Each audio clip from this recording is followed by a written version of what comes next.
ರಾಕೇಶ್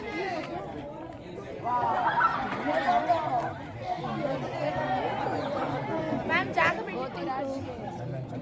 ಜಾಗ ಬಿಟ್ಟು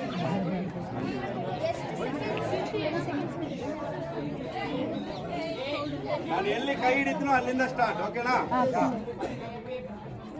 ನಾವು ತಿನ್ನೋದು ಯಾವತ್ತು ರೈತನ ಕೈಗೆ ತಲುಪಬೇಕು ಕಂಪ್ನಿ ಅವ್ನು ದುಡ್ಡಿಗೆ ಮಾಡಿರ್ತಾನೆ ಆರೋಗ್ಯಕ್ಕೆ ಮಾಡಿರಲ್ಲ ರೈತರ ಮಾಡೋಂಥದ್ದು ತಿನ್ರಿ ಕಂಪ್ನಿ ಅವ್ನು ಮಾಡೋದು ತಿನ್ಬಾರ್ದು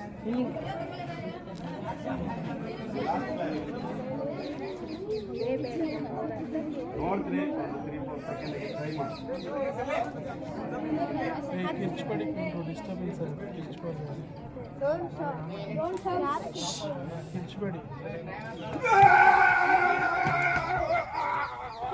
Sorry.